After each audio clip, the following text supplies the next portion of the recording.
100000 mbéngee na nga fi 100000 njaayee na nga fi 100000 jóobe na nga fi 100000 faale na nga fi 100000 ñangee na nga fi 100000 sàlle na nga fi mais Diaz mëtuñu fi 100 mëtuñu fi 100 wax dëgg rek mëtuñu fi 100. mais qu'importe mais de toute façon on regarde sa carte d'identité nationalité sénégalaise point. tey kooku suñu c'est pas important ñooñu suñu leen taaloon tey du wàññi dara du leen wàññi dara. li ma wax sànq rek ñoom suñu ay mag lañu suñu ay nijaay lañu tette nañu ñu te tey màgg nañu et loolu moom mi xam na ko parce que je suis certain c'est quelqu'un qui fait confiance à la jeunesse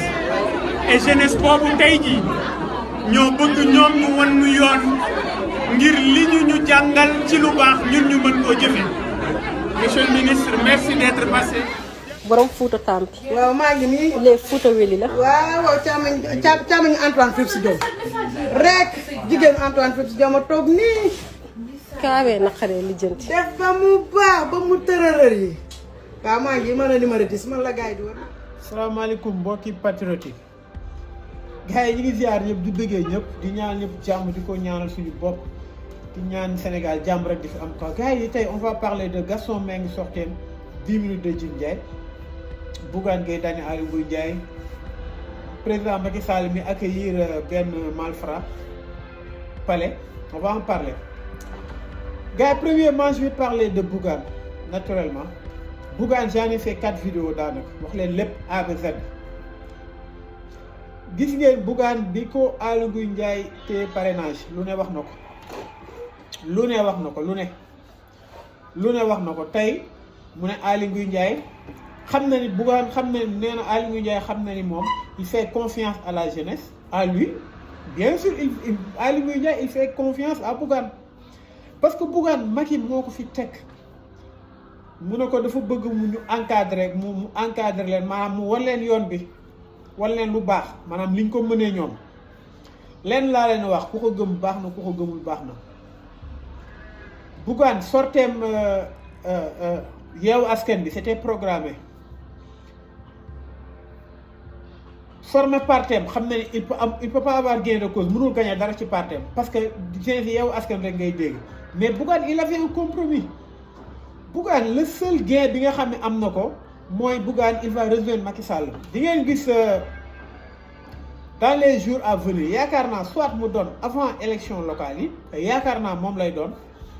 Bougane il va déclarer que franchement ñi mu gis ñëpp ñi fi nekk Macky Sall moo ko ci gën a doy il va déclarer ça bu mu leen bett dina ni ñi mu gis ñëpp ñi nga xam ni te yàlla xam ne de source très sûre ñu jege Bougane il va faire une déclaration il va dire Sénégal bii ñu gis opposition bii ñu gis bis bu ñu leen joxee Sénégal nañ taal dëkk bi te loolu noonu moom du ko seetaan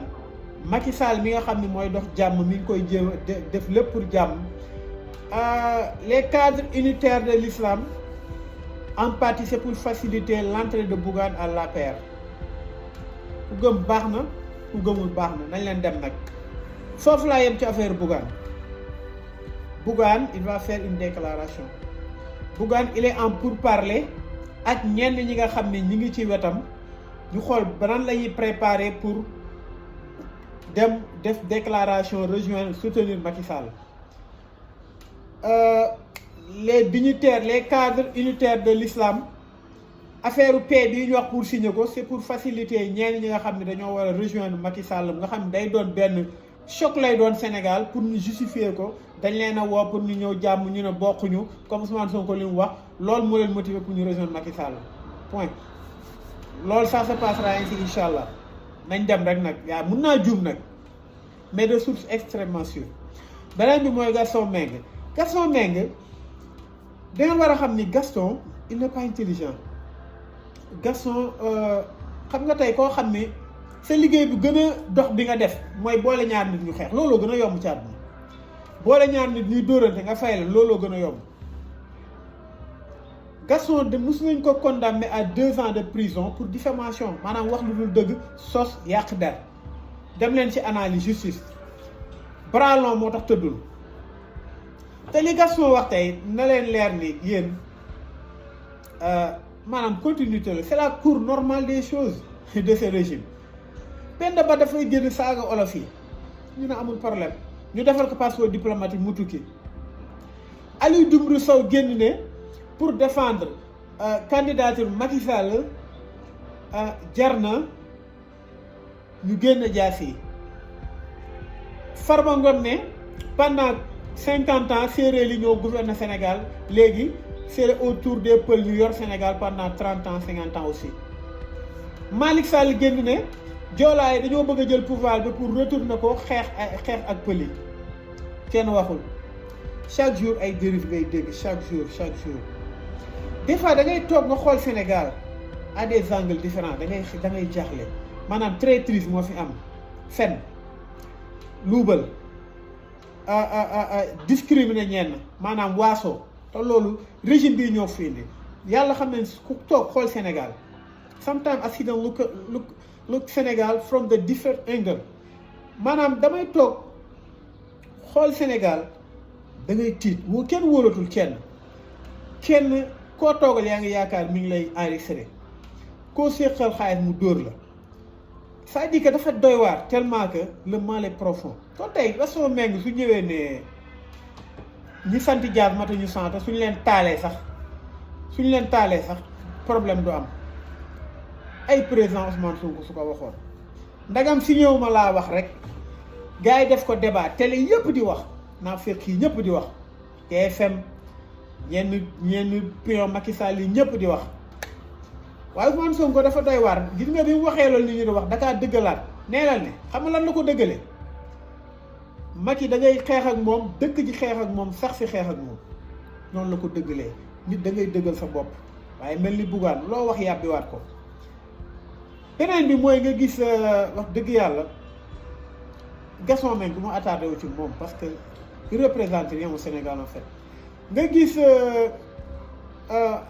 ki sant Ngom nekkoon Yewwi Askan Wi jël ay documents de maanaam investiture jël ko yóbbu ko jébbal ko waa APR mu doon loo xam ni abus de confiance la recel de documents yoo xam ni ça t'appartient pas mandataire nga woon nga gis suñu président accueillir ko palais c'est-à-dire que actuellement la médiocrité maanaam la traîtrise la malhonnêteté le vol maanaam c'est béni c'est commandité et pire encore c'est encadré foog nga mel loo gën a dëng ku la gën a dëng moom lañ gën a encadré tey kooku mu joxe publiquement mu ne il s'assume dafa rejoindre APR nga jël ku mel ni Fatmata Ndiaye Fouta Tampi bi mu ne day trahir ñi nga xam ne ñoom la doon àndal muy Fouta Tampi dañ ko jox 4-4 ça veut dire que la traîtrise Sénégal maanaam maanaam gouvernement bii ñu yor daf ko bénir léegi nag leen lañ ciy jàng saa su nekk yàlla day def di wane ñoom seeni jëf mooy wane li leen wutale Ousmane Sonko musul wax wax ji dëppoowu président Ousmane Sonko lu mu la wax pour nga vaar ko sax pour nga am vaar bu baax si ñoom sax dañuy def piraterie dañuy dagg fii kole fele dagg fee kole fee dagg fee tap fee pour am benn loo xam ni sax nakate sax loolu sax en notre faveur lay nekk gars yi dañ leen gën a takkuwaat ñi nga xam ne ñi ngi am ñaari xel ci Ousmane Sonko xool leen ñee li ñuy def mu firndeel leen li leen wutaleeg Ousmane Sonko dëggu bëgg sa réew am fit nangoo liggéey ba pare gore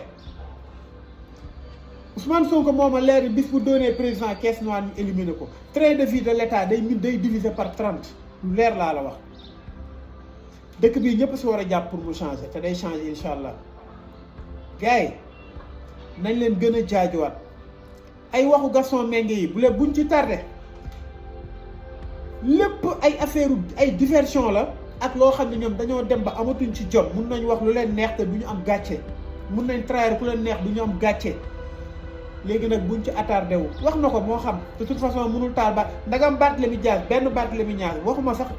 sans ñi sant Dias kenn ku sant Dias soo leen ko jàppee dëkk bi dina leen forcer ngeen génn wax kon loolu wax ju yàqu la parole yoo xam ne la c'est prémédité Gaston il est envoyé pour dire ça pour ñu nag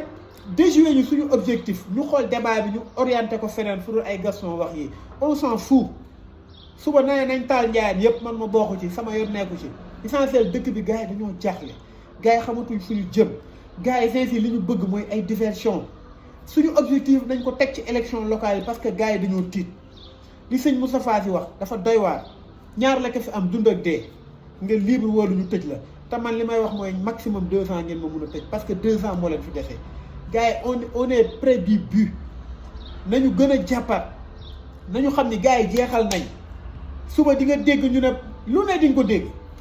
pour divertir ni mais bu ñu nangu diversion boobu gars yi Sénégal toll na foo xam ne yàlla xam ne suñ ko defarul dootul baax nañ ci teg suñu bakkan yi chaque jour nit woo la menacé la yow ñu ngi lu dañ lay wax yoo xam ne ay ree la lay def waaye dañoo xamul yow fit bi nga am tu te nourris de ton leader nga xam ne kenn mënu ko takkal dara jub kocc kon gars yi mi ngi noonu Sénégal est à terre le Sénégal n'a jamais aussi été aussi indigné Sénégal fi mu toll nii li ci yàqu dafa bëri góor amatul wax lu la neex a fi am war xàcc fen koo séqal yaa ngi xool noo ko wurujee kon gars yi mi ngi noonu ñu leen gën a jàppaat te xam ne nous sommes près du but te ñu bañ a attardé wu ci Bougane ak Aly Ngouille Ndiaye benn lañ mburu foofu ko fëriñ bientôt vous allez voir li ma leen wax ku ko gëm nag baax na ku ko gëmul baax la gars yi ñu ngi ziar ñëpp ñu béggee ñëpp wasalaam